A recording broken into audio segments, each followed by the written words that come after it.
course, the other component of this is the roasting itself.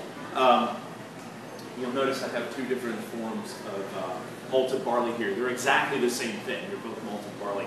This has been roasted to a higher temperature. So I'm going to pass these around. Feel free to smell and sample the grains if you would like. You should notice that the longer you chew the grains, there are enzymes in your mouth that break down those starches into sugars, which is the same thing we're going to do on a larger scale in the brewery. So you should notice that the more you chew the grains, the sweeter they become. You should also notice that the dark malt there, it's a specific type of dark malt, has kind of a roasty, coffee-like flavor. And that provides very little fermentable sugar. So dark malt is usually used in small amounts for beer. That's done to darken the color, as well as to add a little bit of that roasting-like flavor too.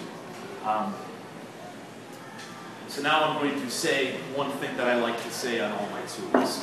Who's had Guinness draft before? Most people. Most people. Who likes it? See, I saw some hands go down. I don't want to pick on Guinness. It's actually one of my favorite beers. But what people don't realize is that it's kind of an extreme example of a dark beer. There's a lot of acrid, highly roasted malts that go into that beer. There's a lot of hops in that beer too, and thus it's very, very bitter.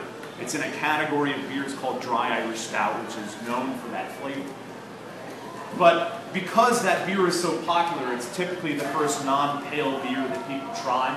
It tends to scare them away, and they assume that if my beer isn't yellow, it's going to be bitter, and that's not necessarily the case. For instance, we make an oatmeal stout, which is a lot sweeter than Guinness Draft. It's a completely different style. It's got a mild and smooth malty character to it. So what I'm driving at here is color is going to give you a little bit of an idea of how a beer is going to taste, but not as much as you would think. So don't get hung up on the color. All right, these are hops.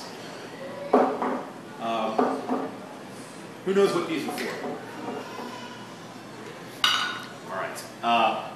Get a minute time. Hops are used for a bittering agent. Beer by itself is basically sugar, water, and alcohol, and that sweetness can kind of get overwhelming. So in order to cut into that, you need a bittering agent. Hops are a bittering agent. They also taste pretty good when you boil them in beer. They taste really awful when you eat them out of the jar, so please do not do that.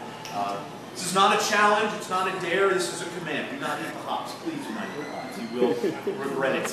They smell pretty good though, if you do like them. Smells like the pale ale. You should get that kind of citrusy, grassy, piney smell coming off of that. When you add hops to beer, you boil them, and the longer you boil hops, the more bitterness they provide to the beer. The less you boil them, the more complex flavors and aromas you're going to get in your beer. So what that amounts to is typically you add hops in stages. We'll talk about that a little later on when we get into the brewery. Of course, those are little rabbit pellet looking things you should notice. Hops do not look like that in the wild. Those are pelletized hops. It's generally what we prefer to work with. They boil a little bit easier than fresh hops do. They don't kind of clump up and get nasty. They break apart nice and evenly. They flavor the beer evenly, and they're much easier to strain out of the wort than whole cone hops are. Which is what these are, or were at any rate at one point. Hops kind of look like upside down pine cones when they come off the plant. These are kind of old, so they've crumbled into pieces.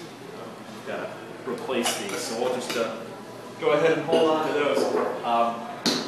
Right, so yeast, finally. Yeast is responsible for fermentation. Of course, I already mentioned that. We're producing the alcohol and carbon dioxide from the sugar that's in the unfermented beer. Yeast also provides a good bit of flavor in the beer, and for that reason we use about 20 or so different strains of yeast, depending on exactly the type of beer we want to use. So what we're going to do right now is we're going to head into the brewery and talk about a few more things. A couple of ground rules. Number one, you must have closed-toed shoes. Doesn't seem to be a problem. That's good. Number two, please don't touch anything back there. This is basically a type of factory, if you want to think of it that way. It's not like a meat packing plant or something like that. We don't have big bubbling cauldrons or anything like that. But there is a lot of stuff that's under pressure, and you can get hurt if you're not paying attention. So please be very careful. Number 3, floor is smooth and it's concrete. It does have a tendency to get wet, and it is very slippery. Please don't sue us. And then finally, if there's anyone back there trying to get through, just try and make some room for them. The brewers don't typically work on weekends, and it is a holiday, so there's probably not anyone back there. In case someone's trying to make their way through, just make them some room. All right, we're going to head into the brewery now. As you walk past me, please hand me your tickets. If you don't have your tickets, it's not a big deal. As I mentioned before, the tours are free anyway. So as you go into this room, go off to the right. There's a building that's actually just behind this wall. That's where we're going to start the tours.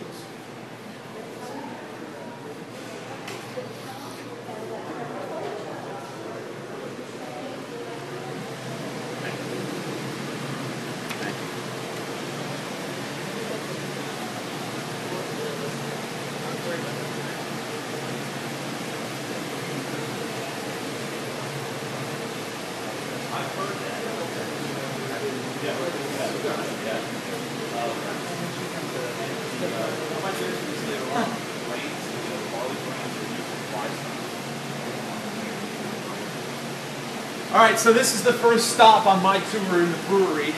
This is not a river of chocolate, as you can see. No one got the stupid Willy Wonka joke. That's all right.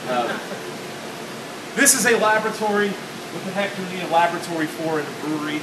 Actually, quite a few things. As I alluded to before, there's a lot of chemistry driving the brewing process. And this is where we're monitoring some of those processes.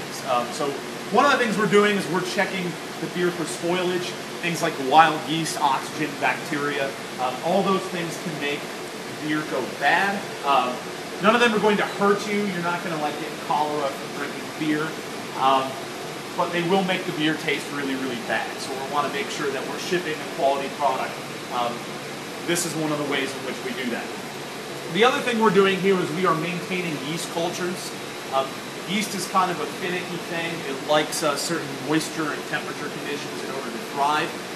And it's very, very important that the yeast be healthy in order to make good beer. Healthy yeast produces good beer. So in order to ensure that the yeast is being properly kept and stored, we're monitoring it with our fancy scientific equipment.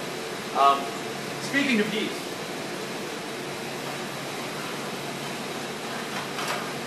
so this might look like a keg on wheels. It is a keg on wheels. But this is actually what we use to transport yeast around the brewery from this area to the cooking area right behind you guys where the beer is brewed, to the fermentation tanks in the back, and so just a little bit of brewery innovation for you guys. All right. What we're going to do now is head this way into the grain storage area. We're going to talk about a few more things in there, and then we're going to start the discussion on the brewing process. If you want to follow me.